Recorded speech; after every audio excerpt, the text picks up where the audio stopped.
All right, so Jake is up for his 20-minute cross-examination of Avery, and I'll start your time, Jake, as soon as you begin to ask your first question. Okay, when you use the Islamic dilemma and you say that the Quran affirms the authority of the previous scriptures, what does authority mean? It means that it is the standard of truth and it is legally binding on the Jews and Christians. Okay, it's legally binding on the Jews and Christians. So if I can show to you in the Quran that the Quran and Islamic law is binding on Jews and Christians, then that defeats your claim, correct? No. Oh, it doesn't? Nope. So you just said that the authority part means that the Jews and Christians must follow their scriptures as legal authorities. Are they required to follow the Quran as a legal authority? Yes, they are. They are? Mm-hmm. Okay. So they're required to follow, listen to this. Yeah. The Jews and Christians are required to follow the Quran as a legal authority, and they're also required to follow the Torah and Injil, correct? Yeah, so let me qualify this when I say this. So according to you contradicted yourself. No, I didn't. It's a both and, not an either or. Uh-huh. So according to the Quran, the Jews and Christians are supposed to follow Muhammad and the Quran, while also believing in their scriptures as well. However, because they reject Muhammad as a prophet and reject the Quran says in chapter 5, verse 43, all the way to 48, it says, for the Jews, judged by the Torah. Why did they come to you, Muhammad, when they have the Torah? In verse 47, let the people of the gospel judge by what Allah has revealed in there. In verse 48, it says, to each of you we have given you your own law. And if Allah wanted to make you one nation, he would have, but he didn't do it. Okay, so you're contradicting yourself because you're saying to yourself that in 548, the Jews and Christians are supposed to follow their own laws, but now you're saying they're supposed to follow their own laws and the Quran. How can they follow their own laws and the Quran when the Quran explicitly abrogates their laws? Okay, so again, you're not listening to what I'm saying. The Quran requires them to believe and follow Muhammad and the Quran. Yep. However, they don't. When they don't, Allah says, okay, well, you can judge by your Torah then. Judge by your gospel since you're disbelieving in the prophet. So they're required to believe in Muhammad and they're told to follow him. But when they reject, he says, fine, follow the Torah and the gospel. This is your legal binding on you. Okay, so can they follow the Torah and the Injil as legal authorities to get to paradise according to the Quran?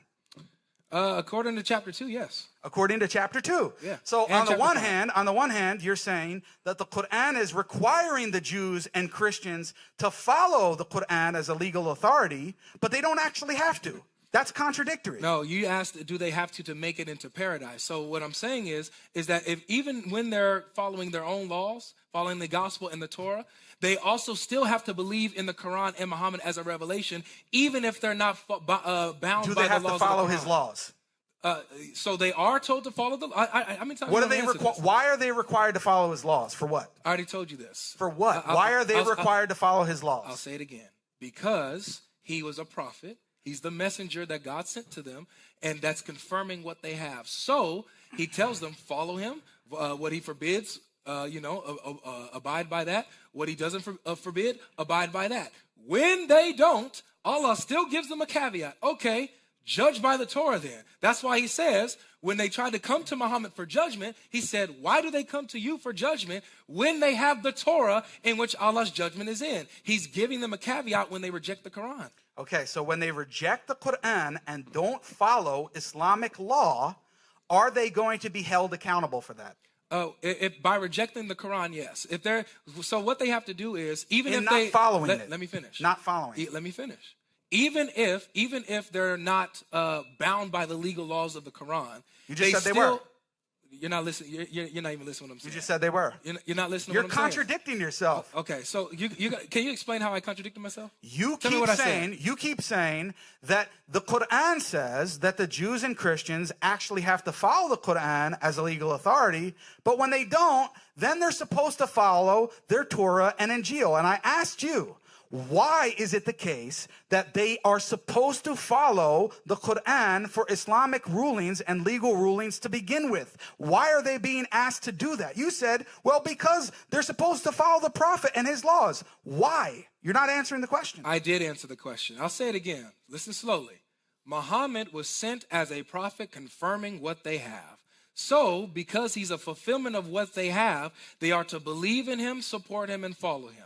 That's what the Quran says. However, when they don't follow the Quran and its legal bindings, Allah gives them a caveat. You can have the Torah. You can have the gospel, while the Muslims have the Quran. And when let me finish. Yeah, chapter 5, verse 48. Well, I'm answering you. You said I didn't answer. You're going on and so on. chapter 5, verse 48 makes it clear for you, Jake. It says, if we wanted to, we could have made you all one nation, but to each of you we have given to you your own law. So if I'm contradicting myself, I guess Allah is, because I'm just quoting him. Exactly. So here, when they refuse to follow Islamic law, the Jews and the Christians, are they doing something wrong? Repeat that, sorry. When the Jews and Christians refuse to follow Islamic law, are they doing something wrong according to the Quran? They are doing something wrong if they are rejecting, if that is in line with them rejecting him as a prophet as a whole, as revelation. I'm going to ask again. I know it's hard on the mushrikeen. I know it's hard on the mushrikeen. Asked and answered. The question is,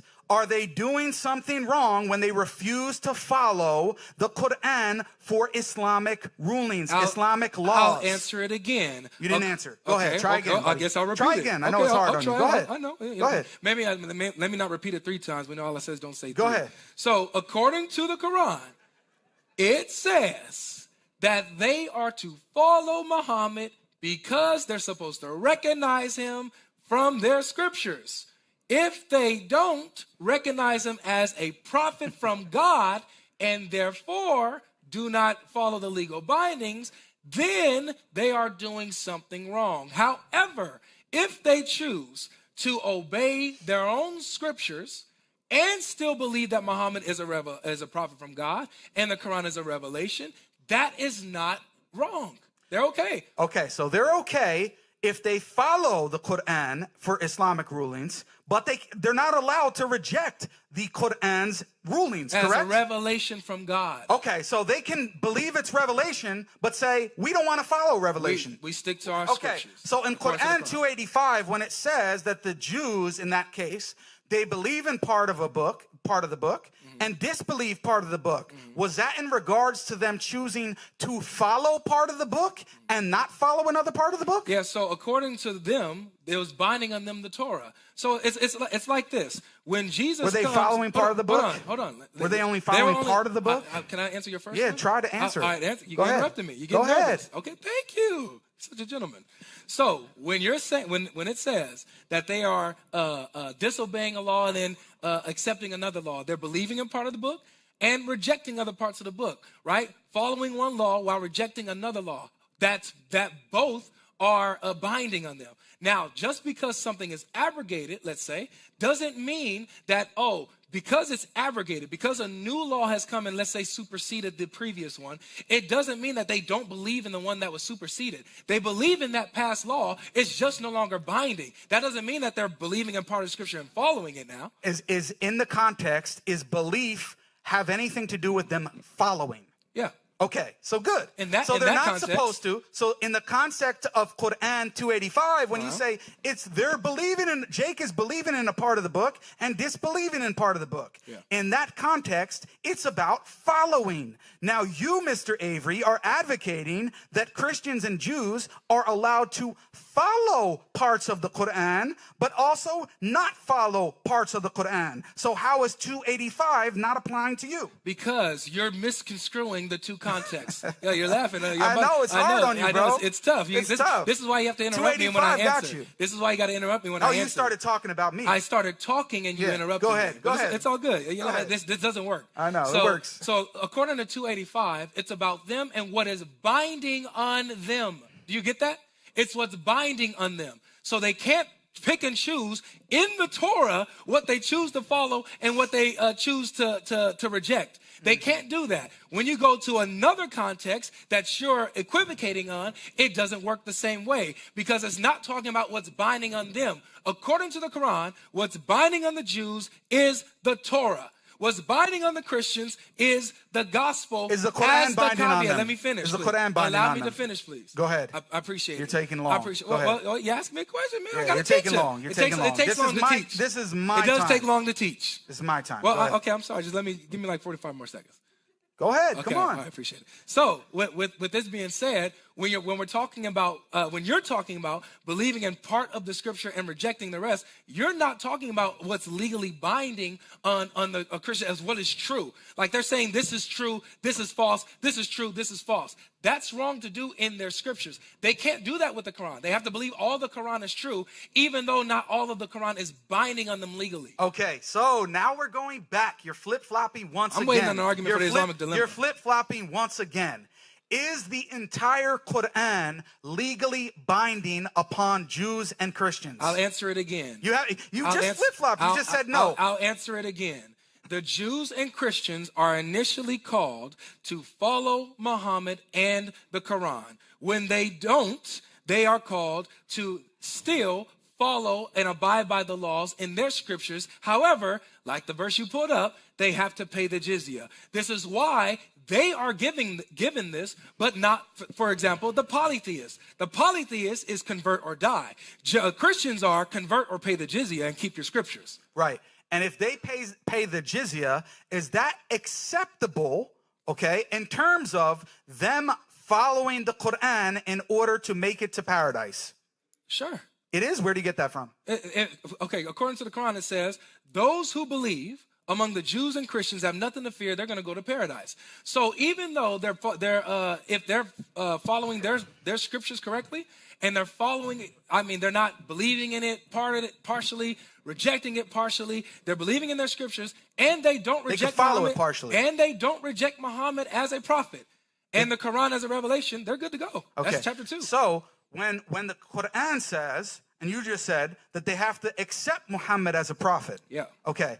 And when that prophet says that you have to follow the Quran for its legal rulings, and he tells you what the dietary restrictions are that you must follow, and you don't follow them, are you actually following the prophet? It's twofold. It's similar to like this. For example, you have Jesus who came and abrogated some of the Torah. And you even bring this up. You actually quoted this. According to the Quran? According to the Quran. Do you believe that? According to the Quran. That's not what this is about. Do you accept that according to the Quran? Allow me to finish. According to the Quran, that's what the Quran says. That's what, okay, what you the Quran accept says. it. Okay, go ahead. So according to the Quran, Jesus abrogated some laws of the Torah. Okay, now, the Jews did not follow, not all of them. There were some of them that did not follow what Jesus was saying. However, guess what? Way after Jesus came, 600 years later, chapter 543 is telling the Jews, why do they come to you? When they have the Torah in which Allah's judgment is in. So even still, the Quran is telling the Jews to follow the Torah, even though they rejected Jesus. So they can reject even if they reject the prophets, Allah is still giving them a caveat to follow and obey their scriptures. Right. So let me ask it a different way. I mentioned perennialism. So are you saying that the Quran is advocating perennialism? I don't know what that is. Okay, I explained it in my opening statement. You should have took notes. I should. Anyway, the idea that there are multiple pathways to God, and as you said, essentially, that the Jews and Christians can have a right standing with God and make it to paradise, even if they are not following the Prophet Muhammad. Okay, so it's twofold. They can only make it to paradise if they are believing in all of the revelation of Allah and all of their messengers, abiding by their scriptures. If they're not legally bound by the Quran's laws, if they're not following the Quran's laws, but they still have to believe it's revelation. If they reject it as revelation and reject Muhammad as a prophet, they cannot make it to paradise. Okay, so when the Quran says that Jesus is not God and a Christian believes that Jesus is God, are they rejecting the prophet's revelation? They're rejecting not only the prophet's revelation, but they're also rejecting Allah's revelation in the Injil, because that's the dilemma. The Quran does not know what is in the Injil. So it says that Jesus is not the Son of God, while affirming the Injil that says he is the Son of God. Welcome to the dilemma, Thank you very Jake. much. Welcome. Thank you very much. So you're finally arrived at the debate. So you're admitting that Jews and Christians even apart from the Islamic law, that if they're actually following the Quran, they must reject your scriptures, correct? No, what I'm saying. Oh, so what so I'm they saying, could believe. Can I finish? So they Oh my could believe. So they could believe. You said no. I'm going to respond now. Let me finish. You I didn't get said, to no. qualify what I'm saying, I'm the man. one who's controlling and asking But you questions. gotta let me at least I'm- answer. I'm asking questions. So you're saying that Nah, a Christian, Kel, that's not how this go, man. a Christian could I believe. let you finish a when you Christian- had to All right, a qualify. Christian guys. could believe that Jesus is God Jake, and this still be isn't how this goes, following brother. and still be following the Quran. Sorry, According to Jake. you. I'm gonna go ahead and finish what I was saying. I know, it's I'm hard not, on the I'm Bashir not King. your dhimmi, I know man. it is. I'm You a are ho- my dhimmi. I'm part of the holy I priesthood. already collected brother. the jizya. This is the holy priesthood. I already collected the jizya. So, as your priest, this is what I'm gonna say. I said, no, guys, please settle down. No, and when I'm qualifying this by saying this, okay, when they believe in their scriptures, that according to the Quran does not know what's in the script. Let me actually fix this. Allah does not know what's in the scriptures. So he's continuously saying, hey, follow your scriptures, believe in it. Well, actually, Jesus ain't the Son of God, though. Jesus wasn't crucified. Not knowing that's in the scriptures, he's saying it's true. Welcome to the dilemma. Exactly. You made it to the debate. So when the Quran in 6:146 says that Allah prohibited for the Jews every animal with uncloven hoof, is that in the Torah? I believe so. Okay. So Allah does know that that was prohibited for the Jews, and he's let me finish. You're not asking questions. You're right. So, I know, thanks. I got to cook. So, let me finish and tell you that in that context, it's telling the Jews what was prohibited for them on account of their transgression, and in the prior verse contrasts it with what is prohibited for the Muslims. So how could the Jews follow the Quran when it says that only pork is prohibited and not what was prohibited for them before? Oh my gosh, it's like you're not catching You're not on. getting it. So, You're not so, getting so it. Jake, let me go ahead and answer. So the you. Quran's an authority Jake, over it, can I right? answer you? It's an authority over it. Can I answer Yeah, you? we're waiting for you. Okay, Go ahead. Thank you. Appreciate it, man. I appreciate it. So, dude, you're assuming that when the Quran mentions a law, that it's getting it from the scriptures. No. Muhammad used to hear the traditions of the Jews when he used to hang out with them. Matter of fact, you have hadith that say that the Jews used to recite the Torah in Hebrew and then explain it to the Muslims in Arabic. And then Muhammad goes on to say, don't believe what they say, nor disbelieve what they say, but say we believe in what was sent down to us and what was sent down to you. So according to Muhammad, he believed in their scriptures. He just didn't trust everything that they said. So whenever you're hearing Muhammad or seeing that the Quran actually happens to get something right that's in our Torah, it's because he heard it. And he happened to get it right this time. But there's other traditions that he hears, and he adds it into the Quran as if it's part of the Torah, like when he quotes the Talmud in other places. He don't know what the Torah is, man. So when you said earlier that according to the Quran, the Jews and Christians are actually supposed to follow the Quran as a legal authority, does that mean that the Quran is a legal authority over the Jews and Christians and their scriptures? It means that the Quran can be a legal authority over the previous scriptures. However, guess what, Jake? Wow. But guess there what, Jake? goes the authority. Watch there this, goes Jake. the authority. Watch this, Jake. There goes the authority. Unfortunately for you, Jake, as you already admitted, the Quran or a new revelation superseding the previous in authority or legal binding does not mean the previous revelation is corrupted. It's still true. But it's not an authority. Let me finish. Not an authority, right? Matter. So, okay. So if this means that parts of your Quran is not an authority, does that mean it's not true?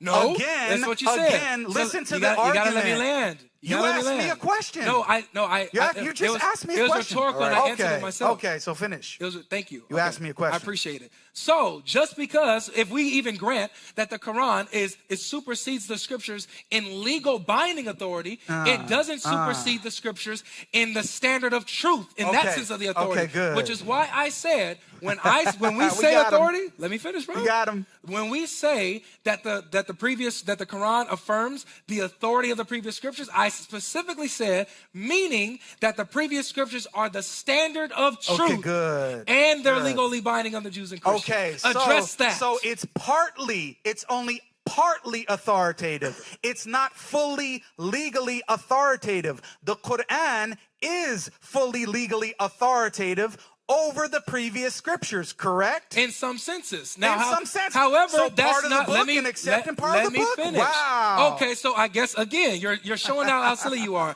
If going with something that There goes authority. if going with something that is legally binding over something that is no longer legally binding, it means picking and choosing. That means you, as a Muslim, are picking and choosing when it comes to alcohol. When the Quran at one point said that alcohol is good, it just don't come drunk to the one's masjid. Let me authoritative over the finish. other. Let me Authoritative finish. over the Allow other. me to finish. Yeah, follow the argument. Appreciate it. No, Thank sorry. you. No, follow your own argument. Yeah, you can't so when the get it. Quran in one place says that, hey, you could drink, just don't come to the masjid drunk. But then in another verse it says, don't drink at all because wine is the works of Satan. I guess you're picking and choosing what you believe, huh? Because one verse became more binding over another. According to Jake, if that is the case, then you're picking and choosing. You're in trouble, not me.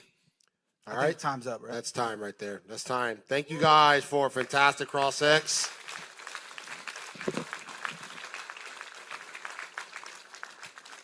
All right, at this time, we'll take a 5-minute intermission.